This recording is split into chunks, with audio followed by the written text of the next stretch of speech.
Every year, a new budget is announced. New numbers, new promises, new hope. And every year, millions of people believe this budget will finally change their lives. But here's the uncomfortable truth. Budget 2026 will help a lot of people and change almost nothing. Not because the policies are bad, not because the math is wrong, but because budgets don't change behavior, and behavior is what actually controls your money. When Budget 2026 is announced, people expect three things: relief, savings, and a turning point. They think, now I'll finally get ahead. Now things will be easier. Now I can start saving. But here's the pattern nobody talks about. When money improves externally, behavior rarely improves internally. People don't suddenly become disciplined because a policy changed. They don't suddenly make better decisions because taxes shifted. They just adjust their lifestyle to the new normal. And that's where the problem begins.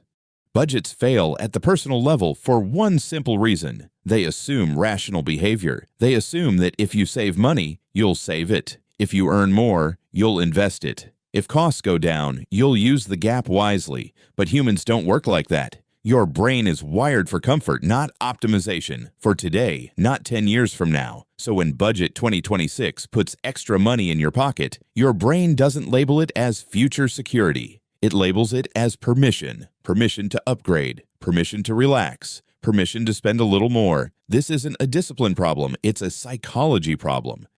Here's what usually happens after a budget benefit kicks in. A tax saving becomes a better phone. A subsidy becomes a nicer lifestyle. A deduction becomes more convenience. Not because people are irresponsible, not because they don't care about the future, but because windfalls feel temporary, and temporary money is treated casually. When money doesn't feel permanent, your brain doesn't protect it. It spends it. It absorbs it. It quietly reallocates it to comfort. This is called hedonic adaptation. Your brain normalizes improvements faster than you expect, faster than you can plan for. Within weeks, what felt like relief becomes normal, and what felt like extra becomes necessary. The problem isn't that you wanted better things. The problem is that your baseline quietly moved. And once your baseline moves, there's no psychological signal telling you to stop. So the benefit disappears, not on paper, but in practice.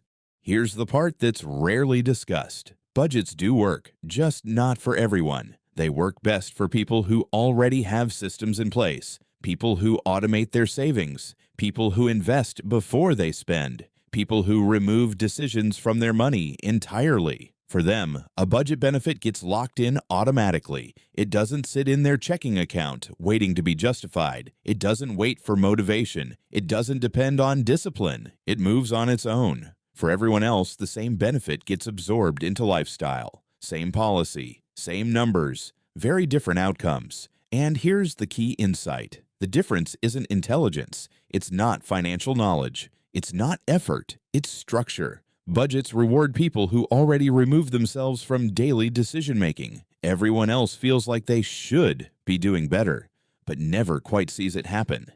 Budget 2026 quietly assumes three things about you: that you'll delay gratification, that you'll make rational choices, that you'll prioritize long-term goals over short-term comfort. These assumptions are optimistic because even smart, hard-working people struggle with impulse spending. They struggle with social pressure. They struggle with emotional decisions, especially when tired, stressed, or busy. Budgets don't remove those forces. They don't protect you from them. They just ignore them. And when reality collides with those assumptions, behavior wins. Not because people are weak, but because they're human.